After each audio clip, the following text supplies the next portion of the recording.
All right. We are live. Shalom, everyone, and welcome. Today we are going to go over Am I my brother's keeper? Are we supposed to be the keepers of our brothers?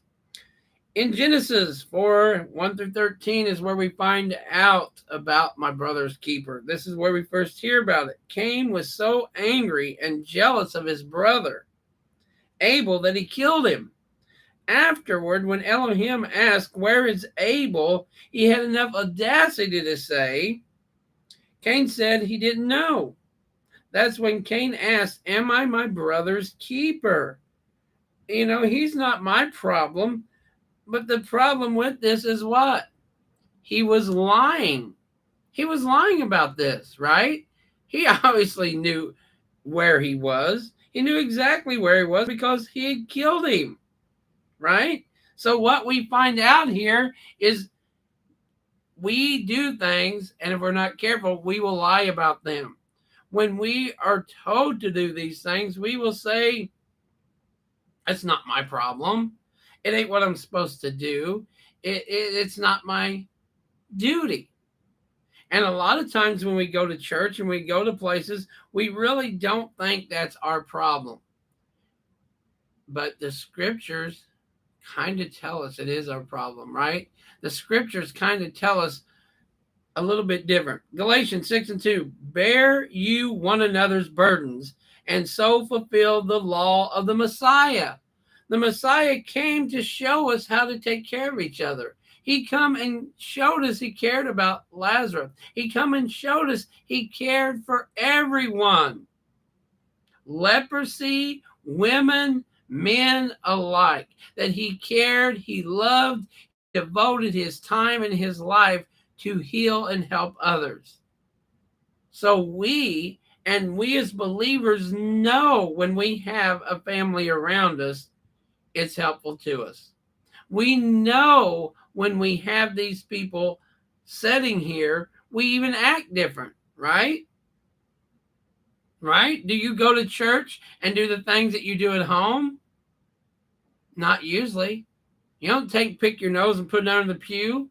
You don't take and blow your nose and throw it all around on the couch.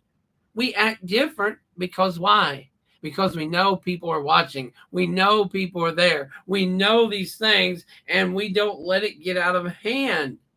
But yet we go home, we leave Sabbath, and it's a completely different life, right? We're almost hypocritical. Yahweh forgive us in the way we act in a service or an assembly as to what we do the rest of the time. It's almost critical of how we act and what we do, right? Matthew 25:35, for I was hungered and you gave me meat. I was thirsty and you gave me drink. I was a stranger and you took me in. And this is talking of others and he's talking of himself. You didn't visit me in prison, but when was you in prison? Somebody's in prison right now and they didn't do anything to get themselves there. Some lying, cheating wife told a big story on them, and that's why they're there. They concocted a big deal, and that's why they're there. There might be a group that got together and deemed this lady crazy, and that's why she's there. Not because she did anything other than maybe even try to defend herself or tell the truth. Could you imagine being in prison or in the crazy house because you told the truth? See, when we help each other out, when we help our brothers and sisters, we are doing so much for not only ourselves, but for the kingdom. James 5 and 16, confess your faults one to another and pray one for another that you may be healed. The effectual fervent prayer of a righteous man availeth much. That even in our healing, this goes so far to tell us if we're doing the right thing, if we're taking care of our brother and our sisters and doing what's right, it will even bring us healing. Is that not amazing? Who doesn't want healing? Who doesn't need healing? And if you don't think so, then hey, pass it on down. Just say, you know what, I'll pass, give it to my brother, give it to this, give it, right? But we really know we need a lot of healing. We need a lot of things. Psalms 82, 1 through 8. And we'll just do a few here. Elohim standeth in the congregation of the mighty. He judgeth among the gods. Isn't that amazing? If you're sitting in the most pagan place of all, but if you have two or three,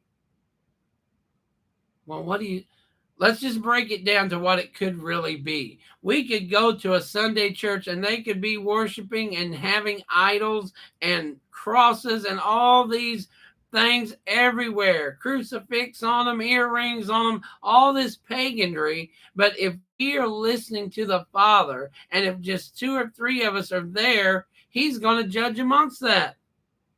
Because we're there, because we're doing what's right, because we are doing the right thing. Matthew 7, 1 through 10, judge not that ye be not judged. We have to be very careful on judging something that we don't know. When we judge righteously. If we don't know, it's best not to say nothing. Prime example, we go somewhere and the whole church looks like the pagans came out of Egyptian and the Pharaoh himself standing up behind the pulpit. But we don't know who there has a heart, who there has been reading, who there is trying to do the right thing, who there has cried out and prayed for more truth. Father, send somebody, send anybody, just please. But if we're not careful, the whole congregation is doomed. The whole congregation ain't worth our time. And before you know it, we get so big, we're judging completely matters that we don't have no business doing. Because we learned some Torah. We know what day it is. We know they're on the wrong day. And if we're not careful, we don't judge our brothers and sisters. We don't take care of them. We don't do the right thing. Because why? Because we've got so high and mighty, if you will. We've gotten so far out there that, we just know it all. And these people here can't possibly even be close to what our knowledge is. These people here, so we end up losing brothers and sisters because we never did the right thing and talked with them. John 3:16, for Elohim so loved the world that he gave his only begotten Son, that whosoever believeth in him should not perish, but have everlasting life. Reaping what you sow. We might plant a seed there, and I ain't much big on that really, but you might go to some place and they might see what you're wearing, what you're doing, how you're doing it. And it don't take 30 seconds for them to pull up Google. It don't take much for them to hit their little microphone on their phone and say, where does head covering come from? Why should women wear head covering? Why should men do this? Why should I take care of my brother? Why should I care? And real quick, all these scriptures, all these things, all this history pops up, and maybe even pictures of, look, grandma wore a bonnet. These people went to church on Sabbath. There's still Sabbath keepers today. And you pop up these videos with people saying that the Sabbath is Saturday. Right? It's amazing the things that we can do if we would help each other out. If we would truly be our brother's keeper. If we would take this as another part of what we're supposed to be doing. If we actually went through scriptures and learn what the scriptures is for and learn what we're supposed to be doing, what a world it would be. We wouldn't have enough time to worry about this nonsense. oh, what so-and-so's doing and what this one's doing and how that one's doing and what happened January 6th. How many years ago? It's amazing. Most Christians, most people don't want you to dare dig up their past. What happened yesterday, leave it dead, bury it. Let's never talk of it. But yet, politicians and this one's and that one, we want to bring up something that happened 12 years ago. What happened with Richard Nixon? What happened with Gerald Ford? Who cares? If it's not edifying, if it's not showing us what we shouldn't do, what happened on January the 3rd, the 6th, the 20th, this and that and the other, what does that matter? If you're not careful, it takes a distraction away of what we're actually doing and what we're trying to accomplish, and it's just a bunch of muddy water. And if we wasn't there, we don't know what happened, right? This is not talking about making up stories. This is talking about Cain killed Abel. He knew where his brother was. He knew what was wrong, and yet he still lied about it. This is taking care of your brother and taking care of others and being there and knowing. Instead of, well, I don't know what happened there. You do. You was there with them last night. Yeah, but I left early. What did you see? Well, today we don't want to put ourselves out there for anything or anybody because we're afraid of the consequences. But yet the patriarchs, yet Yeshua, yet the disciples gave it all. They wasn't afraid. Very rarely was they afraid, I should say. Colossians 3, 9 and 10. Lie not one to another, seeing that ye have put off the old man with his deeds. We are not to lie to each other. And I know a lot of times we think it's a joke. We think it's this. We think it's that. April Fool's Day. And we have all these pagan things that encourage you to lie and to make up the stories. And you even have parents and people that are so twisted that they think that's funny because they lie to their kids, right? December 25th, Tooth Fairy, all these things. They're lying themselves silly. But then we'll turn around and quickly say, don't you ever lie to me. Don't you ever, ever, ever lie to me. What's wrong with you, child? How would you lie to me? Well, you've been lying to me for 12 years. Tell me things exist that just don't exist. And yet we get upset when they tell us the dog ate their homework and something happened. In some cases, they're even telling us the truth and we just won't listen to them. Right?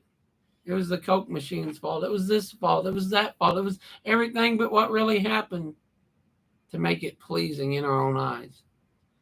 So let's love one another. And if we have these groups, which some of us do, that are a long way from each other, maybe we should establish something where we can contact each other or have a contact for each other. Maybe we need to go that far. Maybe I need to know who can I contact when I can't contact you. Because if you fall down the stairs, if you are in need, if it's Sabbath and I don't know where you are, who do I call? Honestly, why can't we make things the way they should be? If we're brothers and sisters, then I should know your landlord or somebody to call, your sister, your brother, your neighbor. How can I call? How can I help you? If we're really going to put this into work, if we're really going to make it in order, then I need to have a contact person because it's Sabbath. You're not here.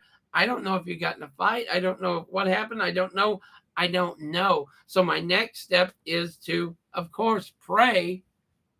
But if you're laying there on your couch dying, can't breathe, bleeding, spleen busted, whatever happened, the next step is I need to get somebody to your house.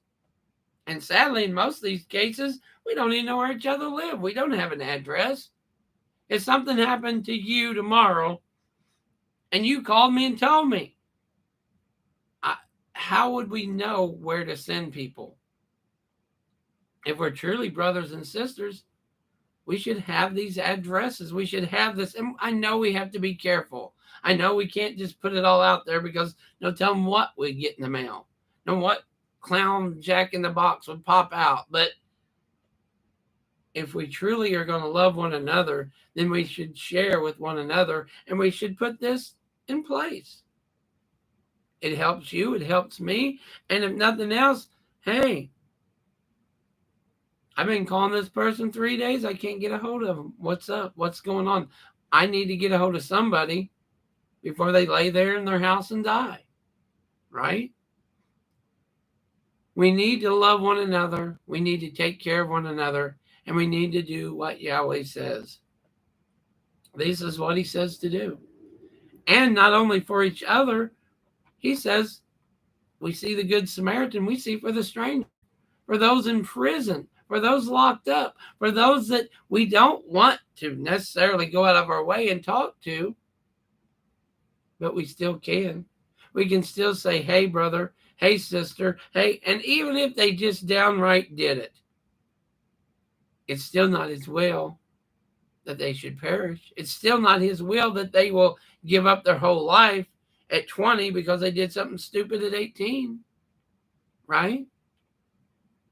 We wouldn't want to do that. We wouldn't want to say, oh, because what I did at 19, my life's ruined. I want to repent. I want to believe I can have repentance. I want to believe I can have a different life than what I have. So we need to be very careful with that judgment of they don't need anything. So until next time, may Yahweh bless you. May his kindness shine upon you, and may he grant you shalom. Shalom, and let us know if you need any prayers, if you need any help. If you want to be a part of that, let us know. Until next time, Yahweh bless you, and shalom.